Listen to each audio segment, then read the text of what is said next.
Movie की कहानी शुरू होती है और हमें बताया जाता है कि अमेरिका के हाईवे पर हर साल 42,000 लोगों की मौत होती है। इसके बाद हम जिम नाम के एक लड़के को देख पाते हैं जो अपनी कार के पास खड़ा होकर अपने गर्लफ्रेंड ग्रेस का वेट कर रहा है। दरअसल वे लोग एक ट्रिप के लिए न्यू मैक्सिको सिटी जाने वाले हैं। थोड़ी देर बाद वहाँ पर ग्रेस आ जाती है और वे लोग अपनी कार में सवार होकर मैक्सिको सिटी की ओर आगे बढ़ते हैं और शहर से बाहर निकलने की थोड़ी ही दूरी पर उनकी कार से एक कीड़ा आकर टकरा जाता है, जिससे कांच पर चारों तरफ खून ही खून फैल जाता है, जिस कारण जिम हाईवे पर अपनी गाड़ी अच्छी तरह से नहीं चला पाता है। तो वे अपने पास रखी हुई पानी की बोतल और गाड़ी के वाइपर से उस कीड़े को साफ कर देता है और फिर वे लोग आगे बढ़ते हैं। और अब उन दोनों को आगे बढ़ते हुए रात हो जाती है और हाईवे पर बहुत तेज बारिश भी होने लगती है। हालांकि वे दोनों एक दूसरे से बातचीत करते हुए बड़ी ही आसानी से आगे बढ़ रहे होते हैं, लेकिन तभी हाईवे के पास एकदम से उनकी गाड़ी के सामने एक आदमी आ जाता है, जिसे बचाने के लिए जिम अपनी गाड़ी को संभालता है और उसे कंट्रोल करने की कोशिश करता है। इस दौरान उन लोगों का एक भयानक एक्सीडेंट होते होते बच जाता है। जिम को उस आदमी पर बहुत ही गुस्सा आ रहा था। वे अपनी गाड़ी रोककर उस पर अपना सारा गुस्सा उतारना चाहता है, लेकिन ग्रेस उसे ऐसा करने से रोकती है। इधर हम उस आदमी को देखते हैं जो अपने पास ही खड़ी बंद गाड़ी के पास से जिम और ग्रेस की तरफ आगे बढ़ रहा होता है।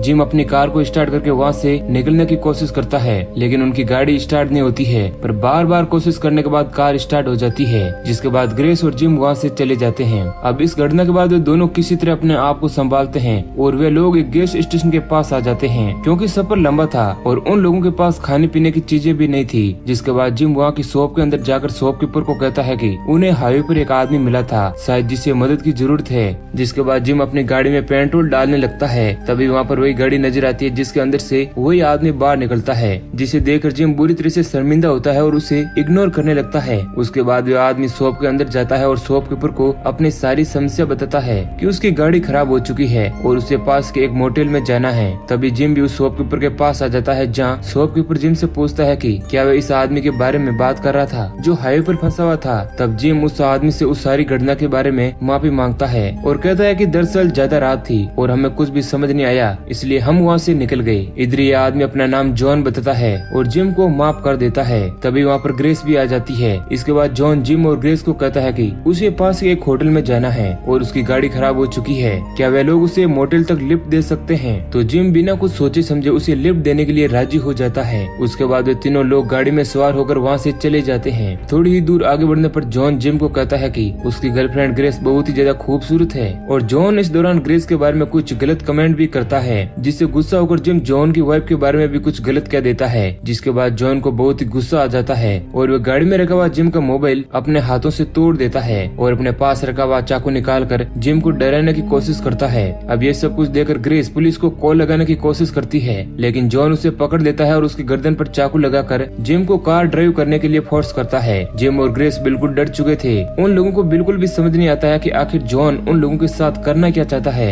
अब इसके बाद जिम गाड़ी का ब्रेक जोर से लगाता है, जिस वजह से जॉन विंड ग्लास से टकरा जाता है और घायल हो जाता है। अब मौका पाकर जिम उसे लात मारकर गाड़ी से बाहर निकाल देता है और स्पीड से गाड़ी को वहाँ से लेकर भाग जाता है। वे दोनों बहुत ही ज्यादा डर चुके थे और किसी तरह वे लोग अपनी जर्नी को कंटिन्यू करते हैं। उन लोगों को चलते चलते सुबह हो जाती है। सुबह होने पर हाईवे पर एक कार नजर आती है, जिसके अंदर एक फैमिली मौजूद थी जो किसी ट्रिप के लिए जा रहे थे। जिम और ग्रेस उन लोगों को देखकर बहुत खुश होते हैं और पिछली रात हुई उस घटना को भूलने की कोशिश करते हैं, लेकिन तभी वे लोग देखते हैं कि उस कार में भी जॉन मौजूद है, जिसने उन फैमिली वाले लोगों से लिफ्ट मांगी है, जो दरअसल उन लोगों को खत्म करने के लिए उनके साथ मौजूद है। जिम को लगता है कि हमें इन सब चीजों में नहीं पड़ना चाहिए, लेकिन ग्रेस उसे बताती है कि हमें उस फैमिली की मदद करनी होगी, नहीं तो जॉन सभी को नुकसान पहुंचा सकता है। अब ग्रेस की बात मानकर जिम उन लोगों की कार की साइड में अपनी कार को ले जाता है, जहाँ ग्रेस उस फैमिली को बताती है कि उनके साथ मौजूद वो आदमी बहुत ही ज्यादा खतरनाक है, जो किसी भी वक्त उन पर हमला कर सकता है। लेकिन इसी बीच हाईवे पर एक बड़ा सा ट्रक सामने से आ जाता है। जिम उसे बचने के लिए कार को कंट्रोल करने की कोशिश करता है, लेकिन वह कार हाईवे से नीचे उतरकर खाई के पास आकर गिर जाती है और उनका एक्सीडेंट हो जाता है और वे दोनों बाल बाल बच जाते हैं। लेकिन अब उन लोगों के पास शहर की तरफ बढ़ने के लिए कोई भी ऑप्शन नहीं था, इसलिए वे लोग पैदल ही शहर की तरफ आगे बढ़ने लगते हैं और हाईवे पर आने जाने वाली गाड़ियों से लिफ्ट मांगने की कोशिश करते हैं, लेकिन कोई भी उन लोगों को लिफ्ट नहीं देता है। अब वे लोग पैदल ही शहर की तरफ आगे बढ़ने लगते हैं, जहाँ रास्ते में उन्हें वही गाड़ी नजर आती है जिसके अंदर वो फैमिली मौजूद थी, जिनके साथ जॉन भी था।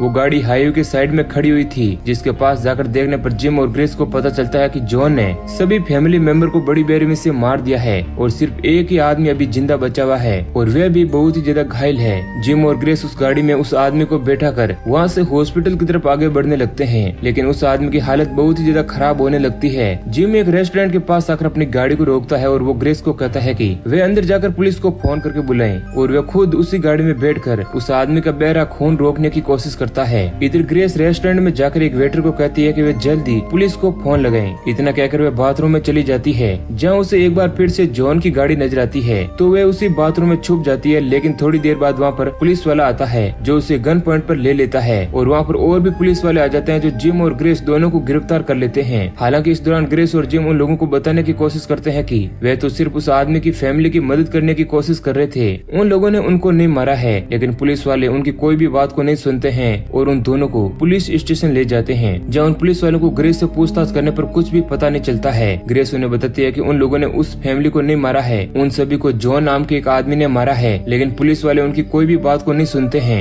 इधर हम जॉन को देखते हैं जो अब उसी पुलिस स्टेशन में आ चुका है, जो जिम के पास जाता है जिसे एक अलग सेल में रखा गया था और उसे मारने की कोशिश करता है। लेकिन तभी वहाँ पर ग्रेस आ जाती है, जिसे वहाँ पर बहुत सारे पुलिस ऑफिसर की डेड बॉडी नजर आती है जिन्हें जॉन ने ही बड़ी बेरहमी से खत्म किया है। ग्रेस वहाँ पर एक पुलिस वाले की गन जॉन पर पॉइंट कर देती है और जिम को वहाँ से लेकर भाग जाती है।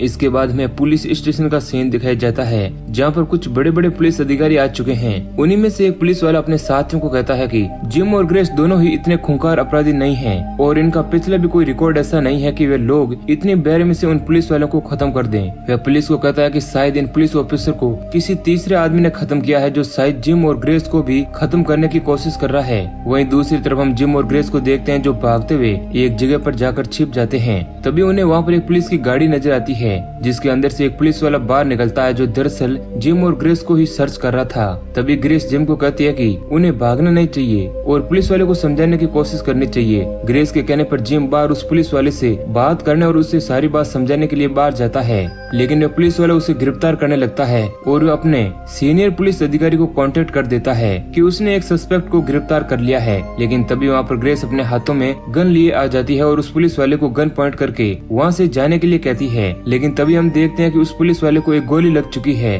और उसकी मौत हो जाती है और ये गोली कोई और नहीं बल्कि जॉन ने ही चलाई होती है, ताकि इस पुलिस वाले की मौत का इल्जाम जिम और ग्रेस पर ही लगे। अब ये सब कुछ उस पुलिस वाले के कुछ साथी भी देख लेते हैं और उन्हें भी ये लगने लगता है कि ग्रेस और जिम ने ही उस पुलिस वाले को शूट किया है। ऐसा देख जिम और ग्रेस उस पुलिस वाले की गाड़ी लेकर वहाँ से भाग जाते हैं। इधर हम देखते हैं कि शहर की सारी पुलिस उन दोनों के पीछे पड़ी हुई थी। इस दौरान हम कुछ पुलिस वालों को हेलीकॉप्टर से भी देखते हैं जो जिम और ग्रेस की गाड़ी का पीछा कर रहे होते हैं। तभी हम उस हाईवे पर एक गाड़ी को आते हुए देखते हैं जो बहुत ही स्पीड से आगे बढ़ रही होती है और उस गाड़ी के अंदर और कोई नहीं बल्कि जॉन ही मौजूद था, जो एक एक करके सारे पुलिस वालों को खत्म कर देता है और हेलीकॉप्टर में मौजूद उन पुलिस वालों को भी खत्म कर देता है। अब ये सब कुछ होते हुए देखकर जिम और ग्रेस बुरी तरह से डर जाते हैं और वे कार को उसी हाईवे पर छोड़कर शहर के ही एक होटल में जाकर छिप जाते हैं, जहाँ पर कुछ देर आराम करने के बाद वे ग्रेस को उसी होटल में छोड़कर बाहर मदद मांगने के लिए चला जाता है। ग्रेस उसी होटल में रहकर सब कुछ भुलाने की कोशिश करती है और टीवी देखने लगती है, लेकिन तभी वहाँ पर जॉन आ जाता है। लेकिन ग्रेस किसी तरह अपने आप को बचाकर वहाँ से भाग जाती है और बाहर आकर जिम को ढूंढने लगती है, जहाँ जिम उसे एक ट्रक से बंधा हुआ मिलता है जिसे जॉन ने ही बांध कर रखा हुआ है। जॉन दूसरे ट्रक को वहाँ से आगे बढ़ाने लगता है जिसे जिम बंधा हुआ था, लेकिन ग्रेस उसे ऐसा करने से रोकती है। जॉन उसकी कोई भी बात को नहीं मानता है और वह उसे कहता है कि अगर उसे जिम की जान बचानी है तो उसे जॉन को खत्म करना होगा। अब ये सुनकर ग्रेस को बहुत ही ज्यादा डर लगने लगता है, लेकिन तभी वहाँ पर बहुत सारे पुलिस वाले भी आ जाते हैं जो ग्रेस को सरेंडर करने के लिए कहते हैं। हालांकि उन पुलिस वालों को पता नहीं होता है कि असली कातिल कौन है। पुलिस वाले ग्रेस को गन डाउन करने के लिए कहते हैं, लेकिन उस दौरान ग्रेस के हाथों से गन नीचे गिर जाती है और जॉन उसे पकड़ देता है और कहता है कि उसकी वजह से ही उसके बॉयफ्रेंड जिम की मौत होगी। और देखते ही देखते जॉन उस ट्रक को आगे बढ़ा लेता है, जिस कारण जिम की बॉडी के 2 टुकड़े हो जाते हैं और फिर पुलिस वाले जॉन को गिरफ्तार कर लेते हैं और ग्रेस को भी अपने साथ ले जाते हैं। जहाँ पर सीनियर ऑफिसर ग्रेस को कहता है कि ग्रेस जिस आदमी के बारे में बात कर रही है उसका नाम जॉन नहीं है। दरअसल वे आदमी कौन है उन लोगों को नहीं पता और वे इस तरह की हरकतें और लोगों को क्यों खत्म कर रहा है उन्हें इस बारे में कोई भी जानकारी नहीं है। अब पुलिस वाला जॉन से पूछताछ करने जाता है तो उससे पता चलता है कि जॉन एक साइको है जो पूरी तरह से पागल है, क्योंकि जॉन पुलिस वालों की बातों का जवाब अजीब ढंग से दे रहा था। अब इसके बाद पुलिस वाले जॉन को एक दूसरी जेल में शिफ्ट करने के लिए वहाँ से ले जाते हैं और उनके साथ ग्रेस भी दूसरी कार में पुलिस अधिकारी के साथ जा रही होती है। लेकिन तभी रास्ते में जिस बस में जॉन मौजूद था वे अपने हाथों में एक अंगूठी को तोड़कर अपनी सारी हथकड़ियां खोल लेता है और बस में बैठे हुए सभी पुलिस वालों को खत्म कर देता है और अब वे वहाँ से भागने की कोशिश करता है, जिस कारण उस बस का बहुत ही बड़ा एक्सीडेंट हो जाता है और उसी बस से ग्रेस और उस पुलिस ऑफिसर की गाड़ी की टक्कर हो जाती है। अब इस बात से गुस्सा होकर ग्रेस आग बबूला हो जाती है और अब वे किसी भी कीमत पर जॉन को मारना चाहती है। वे उस पुलिस ऑफिसर की गन लेकर जॉन को मारने के लिए आगे बढ़ती है और वो उसी बस के पास जाती है जिसके अंदर जॉन मौजूद था। अब जैसे उस बस का गेट खोलती है तो अंदर मौजूद जॉन उसे पकड़कर उसी बस के अंदर कैद कर लेता है और एक्सीडेंट के कारण उस बस का डीजल नीचे गिर रहा होता है, जिस कारण अब उस बस में एक बहुत ही बड़ा ब्लास्ट हो जाता है और इस तरह से जॉन आजाद हो जाता है और उस पुलिस ऑफिसर को भी अपने गन से शूट करके खत्म कर देता है। लेकिन थोड़ी देर बाद हम देखते हैं कि ग्रेस अभी मरी नहीं थी। वह उस जलती हुई बस से बाहर निकलती है और अपने हाथों में रखी हुई एक शॉर्ट गन की मदद से जॉन को उसी हाईवे पर मार देती है और इस तरह अपने बॉयफ्रेंड जिम की मौत का बदला जॉन से ले लेती है और इसी सीन के साथ मूवी एंड हो जाती है। तो दोस्तों ये कहानी अगर आपको पसंद आई है तो वीडियो को लाइक जरूर करें। ऐसे ही और इंटरेस्टिंग वीडियो पाने के लिए हमारे चैनल को सब्सक्राइब करें।